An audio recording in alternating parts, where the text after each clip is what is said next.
See, everyone remembers Star Wars and Star Trek.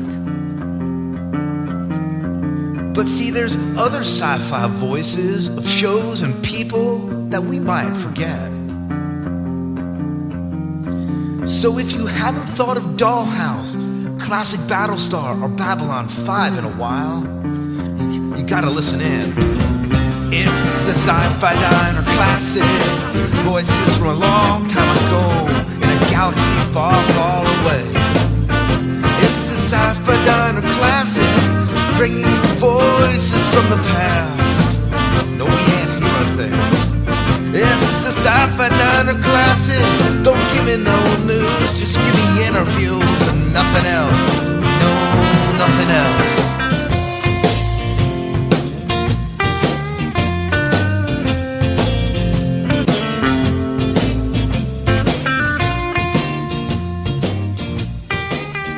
Welcome to the Sci-Fi Diner Classic. What episode is this, Miles? This has to be like episode 13, 14, something like that. Yeah, I'm not entirely sure. I will tell you in just a second. It's episode 13. Ooh. So yeah, episode 13. It's the Evil 13, but we have a very lucky guest that we got here. Someone has become quite famous in the Being Human circle, right? Yes, Sam Witwer. We talked to him at Starkiller himself. Farpoint 2010, and he was also, he was the character in Smallville, Doomsday. Doomsday, yes. And what was he? Crashdown in Battlestar Galactica, and has been on the Clone Wars and the animated Clone Wars. That's the voice of the Emperor and many other things. And he's had huge success with Being Human. Yeah, absolutely. So we had a chance to sit down and talk to him, and wow, what a phenomenal interview. I had a good time interviewing him. We had a great time talking with him, yeah. Very approachable, and he was just kind of an up-and-comer, I feel like, at that point. So much has changed in 2 years. Yeah, his career has definitely launched in the stratosphere. Yeah, absolutely. So we're going to bring you tonight our conversation with him, this old interview that we did with him that's just as good as ever, and we hope you enjoy our chat with Sam Witwer.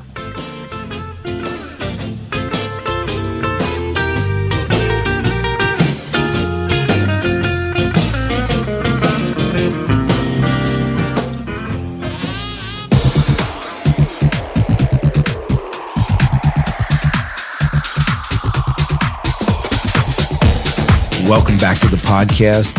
We have an awesome interview with Sam Witwer in store for you. Mm-hmm. Now, Miles, we had a great time interviewing this guy. Yes, and we almost didn't get the chance to do it, too. It was, last minute on the fly. Yeah, I know. When I emailed the convention, I emailed Betsy from Farpoint. She said, "Oh, well, I checked and they said we can't do it." And then I checked with her again when we were down there. And she talked to her higher ups, and they told her something different. Mm-hmm. So it was her first time kind of running interference. She was awesome, by the way. She helped us out tremendously. She did, and she hooked us up with an interview with Sam Witwer, and a little bit of debacle trying to get that going. But we just had a really good time sitting down and chatting with this guy. Yes, Sam. He's not just an actor getting these parts. He's a fan of what he's doing too. He's absolutely a fan. He was a fan, as you'll hear, of BSG before he became a part of that. Sure, a fan of Smallville, and absolutely a fan of Star Wars. Mm-hmm. And he's been in all three.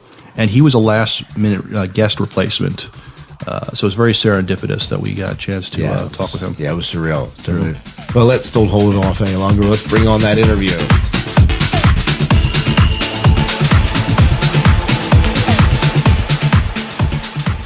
There once was a monster, and the monster dreamed that it was man. It loved everything about being a man. It was a beautiful dream, but this dream is doomed to end. Well, I'm a fan of Smallville and BSG, so I remember your work from both those shows. Awesome, thank you. So, I thought that was cool that you got to be an iconic Doomsday. Yeah, it was interesting. They called me in. I just got a call like, "Oh, the Smallville producers want to meet you," and they described this character Davis and his whole story, and then they said, "Oh, and by the end of it, he becomes Doomsday." And I'm like, "Oh, the guy from the animated thing that I saw on." I think he's from a comic book too, right? Isn't he the guy that killed Superman? Superman? And I knew that much because I had gotten like the the Doomsday animated cartoon on Xbox Live like 2 weeks beforehand. So I'm like, yeah, that guy. Yeah. So, all right. Well, welcome to the Sci-Fi Diner. Thank you very much. And we have with us Sam Witwer. What's up? Known for his work in the Star Wars, BSG, and Smallville universe. Yeah. And those are your most recents, right? You've done a little bit of Angel, is that correct, in the past? Yeah, I think I did an Angel. I did a Dark Angel. Right. I did a bunch of other stuff. Yeah, I've kind of been all over the place. All over the place. Well, very cool. Well, thank you for sitting down and chatting with us here. Yeah, it's nice to be here. So, well, very cool. Well, welcome to Farpoint. And where do you want to start, Miles? How often do you do the conventions right now? Really, it's not that often. I think this might be my third or fourth. Mm-hmm. I think. Okay. But it's really it's when it's when work calms down just a little bit, and I've got a couple weeks. If there's a convention that falls in there, I'm more than happy to do it. Because this was last minute, right? Yeah, very very last minute. Yeah. You found out a week ago. It's like, oh, Yeah. Oh, sorry about that. That's right. Turn that off. But yeah, it's around work, and even this was a couple of close calls, but we're totally fine. Oh, good. So, yeah. Good. Well, Miles, most recently, you saw him in Smallville, right? Correct. Yes. And I liked what Smallville did. I mean, the comic books made Doomsday pretty much a one-dimensional character. He just goes to kill Superman, but Smallville actually made Doomsday a very sympathetic character, which you made him very sympathetic. Well, thank you. You made him more human. I mean, it was definitely a risk. I remember when we first sort of told the public what we were doing, they were not happy. There was a lot of fan backlash, but as soon as it started airing, they kind of chilled. They kind of calmed down and got on board, which was really nice. That was really nice, and we kind of knew that was going to happen. I mean, whenever you're going to change something or add something, there's a bunch of people who are probably rightfully concerned that you're going to do a bad job, that you're going to ruin something, you're going to, break it. But in this case, they got on board and agreed with what we did. So that was really nice. I think in that case they improved upon the character. I hope so. Yeah, I hope so. I mean, I always looked at it like the Davis part of Doomsday was just camouflage, and so it was the story of this sort of garment that Doomsday wears, and the camouflage began to believe in itself, and so it's the sad story there. It's a tragic story. Yeah, exactly. Like I'm not sure that Doomsday himself has a lot of that humanity inside him. I think I looked at it as like it was a shell, that was necessary for a while and then no longer became necessary. So now, what was interesting was that Doomsday wasn't CGI. I mean, were you in the suit, or was it they have another actor in the suit?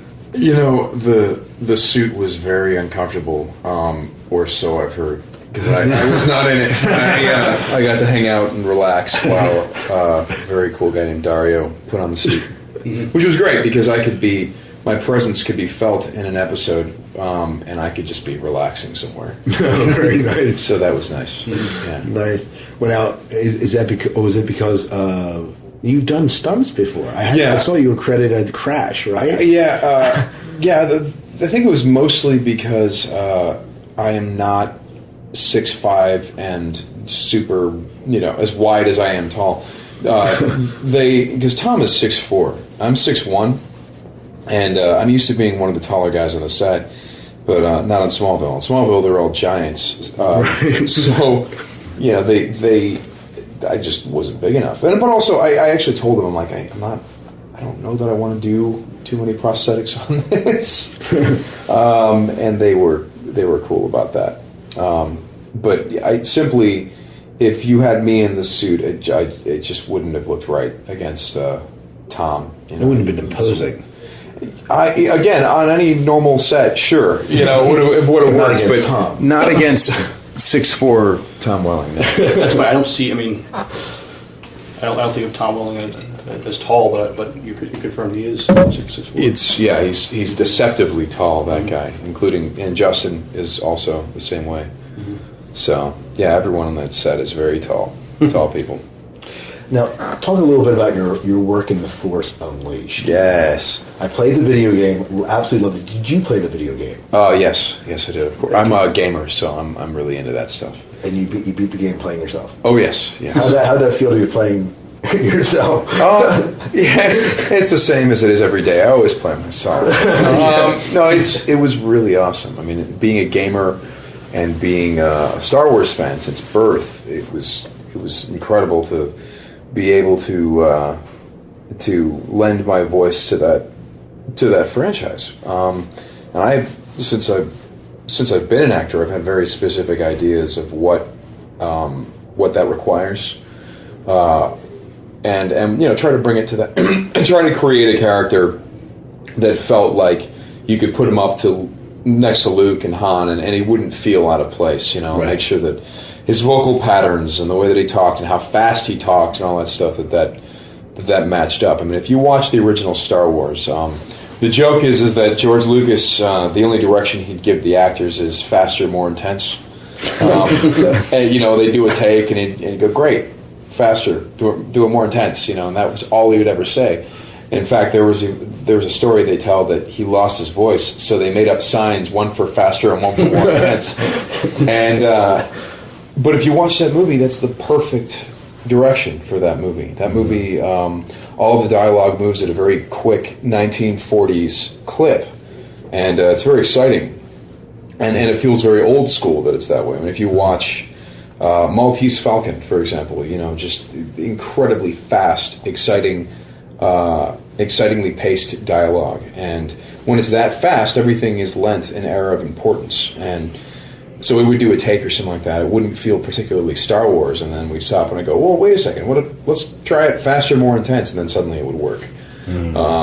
Just making sure that character had that sort of edge to it. And I really liked the character too. I really liked it, so it was really fun to get. Well, confusing at first, but then fun to get called for Force Unleashed 2, because in this case, we now know the characters. We don't have to... Because we were... On the first one, we were so worried about how the character was going to come off. I mean, everyone was second-guessing themselves. I was.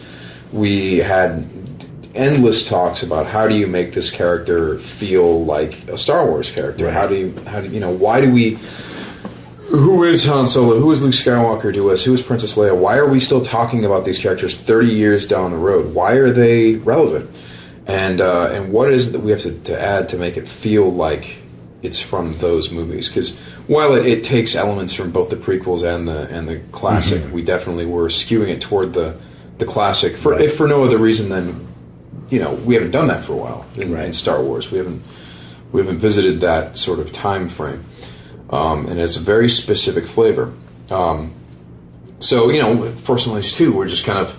Now we're like, okay, well, what can you do with the characters, or where can we take them performance-wise? And we had a lot of talks about that, that they didn't go in the first game. And, it's cool because we know these guys. We don't have to...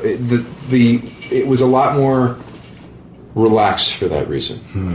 Because the characters have been embraced now. The fans liked those people. And that was a huge relief on all of our parts because we were like, how's it going to come off? Because, people they take a while to warm up to new Star Wars characters. I know when I first started playing it, I felt extremely guilty killing Wookiees. Because it starts out in Kashyyyk, and that's where we first meet your character as a little boy, and then it blossoms in, but you're killing all the good guys at first. As Vader, though. And then later you come back as the apprentice and free them. So there was a nice little symmetry there. Hayden Blackman is a really smart guy. He's a really smart guy.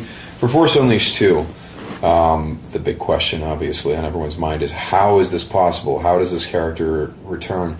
And huge question on my mind. It was a call I was not expecting to get. And Hayden, when I saw the script, I was just kind of floored. I was like, wow, this actually makes sense. This is actually really cool, what he ends up coming up with. Well, at the end of the book, he ends up leaving, or at least is subversive to Darth Vader, right? He leaves him, right? I've read part of the book. I haven't had a chance to actually read through it. The video game, where's the video game leave? The video game leaves off that apparently he's dead, and he's given his life so that the rebel leaders can escape. Because the book ended differently then. Did it really? Yeah, I interesting. think so. So in this case, I was about to tell you what happens, but I can't. Yeah. NDA. Yeah, exactly. So that's where the NDA comes in. But he's back. But he's back. He is back, and I can say that, and I can say that it was really fun to have everyone back together again, and I'm just looking forward to. God, I almost just gave away another piece of information. Yep. This is really tough. This is really tough. I think so far I've said nothing, so that's good. Let's keep it that way. Something else Star Wars that I can't say anything about is the Clone Wars. I'm doing some work for them. The animated series. Yeah. Awesome. So will that be for? Can you tell us which season at least? Season 3. Okay. So yeah, season 3. There's a very, very interesting idea that George has come up with, and I get to execute a large part of it, which is really fun. Have you met George then? I've met George. I met George at the release for Force Unleashed. Okay.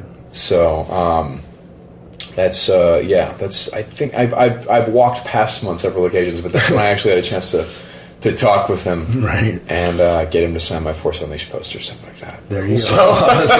The fanboy comes out. Oh, right? Of course. I mean, that guy is No, we had interviewed Maris Brood last year. Oh, Adrian. Yeah, Adrian's out. But you probably didn't work with her. It was all voice work, right? No. We all worked together. Okay. We shot that very much like you would shoot a movie, and all the actors were together. So okay, cool. That's part of what was so great about Force Unleashed too, is we all got back together, and we were all in the room. We were all working together. Is she in that one too? I cannot disclose who is and is not. Just that you are. I am, and then there are other people who are familiar. But I could be talking about behind the scenes guys. I could be talking about. Right. I can say that Hayden Blackman is involved. Right. And not give anything away. Right. I can say that David Collins is involved, but that doesn't necessarily. Even though David played Proxy in Force Unleashed, he's a LucasArts guy, so maybe he's just helping with the script, or maybe he's doing sound stuff. We don't know. Maybe Proxy shows up. I don't know. I have no idea. Well, we can move this conversation on to BSG. That way you're safe. Yes. That's right. Now, would ask one thing. When you, for your work for season 3 for Clone Wars, yes. Are you voicing? Is it your character for Force Unleashed, or is it for a different character? I can say that it's not Starkiller. It's not Starkiller. This is a character who is. I could say safely that he's thematically linked to Starkiller. In fact, that was something that Dave Filoni said. He said, a father. You can. It's not someone who is in any kind of literal relation, something like that. Mm-hmm. But Dave Filoni said, it's okay if there's some element of that character in this, because, and I'd have to tell you who and what my character is. And then you have to kill us guys. Right, exactly. But it's if I could tell you, it would be. I think you'd be suitably excited, because it's awesome. George came up with a very cool idea, and it's something that's very linked into the mythos of Star Wars and and where it's all going and how it relates to the main characters, and when is the Force Unleashed 2 due out? I think at the end of this year. At the end of this year, so we have to wait all year for it. Yeah, I guess so. Well, and the cool thing is I get to go in and just sort of periodically check on them and do some, continue working for them and stuff. Right, awesome. That's fun. That's great. And also for Clone Wars, so that's because they called me up. I was thrilled to begin with, because I just love Star Wars, and get me another Star Wars character to play. Let's do this.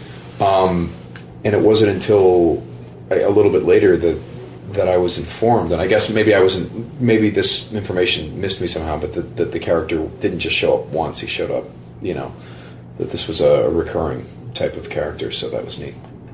Very cool. So, and we know we're going to get a third season of Clone Wars. Yeah, well, we knew. I think there's 5. 5 is slated out. Is that correct? 5 seasons? Yeah, I don't know. I thought I heard somewhere. Okay. They have some really cool things coming. And the live action comes out soon too. That'll be awesome. Yeah, lots of Star Wars. I can't get enough. Different stuff. He's a Trekkie. I'm much more of a Star Wars guy. But I do appreciate Star Wars. Well, and I like both. Did you enjoy the new Star Trek film? Loved it. Yeah, absolutely.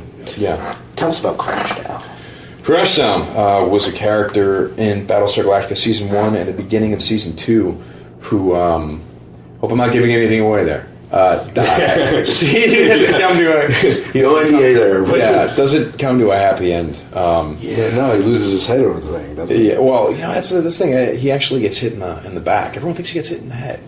And I've had people say that, even people who worked on it. They're like, yeah, you got... No, it's like, no, it was the back, man. I know, because that's where they put the hole. As a matter of fact, when I can talk about this, right? Yeah, come on. Sure. If you haven't seen Battlestar, what's wrong with you? Yeah, there's no spoilers. Come on. We talked Battlestar Galactica to death on the previous shows. So. Yeah. When I remember during the when I actually take the shot, when Baltar shoots me, there's a tree in front of me, and I go flying into the tree. I kind of smash into the tree. Like any stunt, you'll do something once, twice, 3 times, 4 times, and you're like, yeah, it's cool. You do it 7 times, you're like, it's fine. It isn't until about 14 or 15 that you're like, oh God, this really hurts. And at first so every time that the stunt guys are like, you want pads? And you're like, no, I'm fine. And it's because you think you are fine the first dozen times, but once you start getting into the high teens, whatever it is that you're doing to yourself really starts to catch up with you. Especially also like after breaks, like you'll do it a bunch of times, and then you'll take a break and you'll go back to it, and your body's like, whoa! I just let my guard down, man. I thought we were resting. Oh, great, and it's extremely painful, really painful. Not only was it a death scene, it was a painful death scene. Yeah, I mean, even in The Mist, I do a very simple thing where Bill Sadler hits me on the base of the neck and knocks me over, like knocks me to the ground. And during the takes, I'd catch myself with the palm of my hand. Even that was horrifically painful after a while, because I was just going down really hard, slapping my hand and my wrist to the ground. So, it's... and again, it's nothing that bothers you the first 12, 14 times. You do it after 14 times, and you're like, okay, this is... I really need to pace myself here. Yeah. So... Well, now, tell us... so... He meets his demise. What's happening? What happens with your character in the series? I mean, how'd you get involved with BSG? I got involved because I saw the miniseries, I fell in love with it, and then I had my agent call Robert Ulrich, who was the casting director, who had auditioned me several times. I said, hey, tell Robert that I'd like to do Battlestar, that I want to guest on it. And Robert, who's always been very friendly to me, came back with a series regular, and I was shocked, and so I auditioned for that and got it, and didn't expect that I'd have to move to Vancouver. I thought I'd just do a guest shot on it, just do an episode, and I just wanted to contribute to a show that I thought had enormous potential and was already extremely good. So the next thing I know, I'm a series regular and I'm living in Vancouver. The problem with that for me was that they had 12 other regulars, all of which who were established in the miniseries, right? And I wasn't. I was later. And they really owed them screen time before they owed some new guys screen time. So Crashdown was often lost in the shuffle. He was present and he was doing stuff during the first season. And they wrote him some awesome stuff. Problem is, before we'd shoot it, that stuff often had to be cut from the script because there just wasn't time. Mm-hmm. There wasn't time or space to shoot all this wonderful stuff they were writing for Crashdown, and oftentimes really funny stuff, which was, because they were trying to figure out how funny Battlestar Galactica could or could not be at the time. But eventually, what happened is they started figuring out how to get him into the main story. Started getting him in more and more, which was very pleasing to me. But for me, I really felt like I needed to get back to LA, and just work on other stuff. So, and for all you listeners out there, if you guys have the Blu-ray, or I think even the DVD, but definitely the Blu-ray, if you listen to the commentary for the episode 33, they will corroborate this story. But I basically said to David Icke, hey, so you know how you're paying me all this money to be out here and stuff? Well, wouldn't it be cool to save your money and buy 2 or 3 extra explosions per episode? How about this? Let's use him. Let's do something with him, or let's give him a really cool death. Let's do something cool. And I think David Icke and Ron Moore, who want to kill absolutely everyone, as you've seen in the show. Right. I think once an actor kind of, because they don't want to hurt anyone's feelings or anything like that, and once an actor kind of invites you, you're like, no, go for it. They're like, oh, all right, maybe we will. And you know, I think David Icke really started thinking about the possibilities of that. And so when season 2 came around, there were 3 episodes that had a very cool storyline in which my character came to the forefront, and had a very complicated, dramatic tale that led to his demise. And I really, when I saw that in the script, I was really happy because, for one thing, it was really extremely well written, and for 2, I didn't feel like every actor could do it justice, and I was appreciative that they gave me a chance to essentially succeed or fail. Because if you're going to write something really good, you know, oftentimes it'll be challenging. It'll be interesting and challenging, and I suppose they could have figured out something where I wouldn't have had to stretch as much, but they actually showed some faith in their casting decision, and gave me something that I felt like not every actor could do correctly, and I was really happy about that. I mean, they let your character become unglued. Yes, Yeah. and that was the fun thing about coming unglued on that show, though, was doing it in a rational way, doing it in a way that made perfect sense to me, and also made perfect sense to a lot of the military audience that was watching the show. I was very surprised but heartened when Fragged aired. I thought everyone was just going to, hate Crashdown, but turns out most of the people that had served in the military came to his defense and said, what would you do? They said, look, he did everything by the book, and even pulling the gun on Callie, because at the end Callie disobeys an order in a combat situation, so he draws a weapon on her and threatens to shoot her if she doesn't go out and do what she's been commanded to do. And the military people jumped to my defense on that too. They said that this is military ethics. This is in the book. This is losing a soldier to friendly fire is more desirable than losing the chain of command, because if you lose the chain of command, everyone dies. Right. And the thing about that episode that not a lot of people bring up a lot is that, Crashdown comes up with this crazy. The episode, to remind you guys, is these Cylons. We've crash landed on Kobol. I'm trying to help these soldiers out. There's some confusion. People are getting killed. Clearly, I'm not the best people person. Even though he's a good pilot, he got them down to the ground alive. He was able to save everyone's life, pull them out of the Raptor, all that. But he's not a good, he's not a good leader at this point in his life, right? But he's an officer and he knows his job. Well, the Cylons set up a missile turret, and Crashdown knows that Galactica is sending a rescue party, and that rescue party is going to be shot down if we don't deal with the missile turret that's been set up in the woods. So I'm concocting this plan and we're totally ill-equipped. We have maybe like 2 rifles and some handguns, and there's several Cylon Centurions out there. So the odds are not in our favor. We're probably all going to die, but my argument is, what are we going to do? What is the alternative? And everyone forgets that while the chief is the voice of reason in the episode, and the chief goes, no, let's not do this. It's a bad idea. He never offers an alternative. No one does. No one comes up with a better idea, and so Crashdown goes, well, then here we go. We have to attack the site. And then, and then people say, oh, but, what about when the chief says attack? There's a radar dish that can be taken out.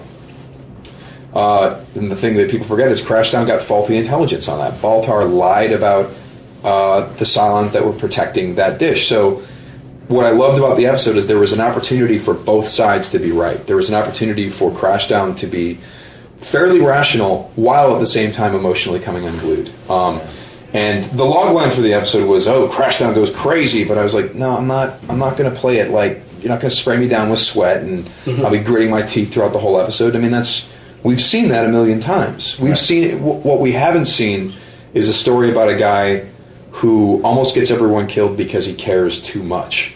We haven't seen that quite that much. I mean, we've seen, we've seen crazy leader gets everyone killed. It's not interesting. Yeah.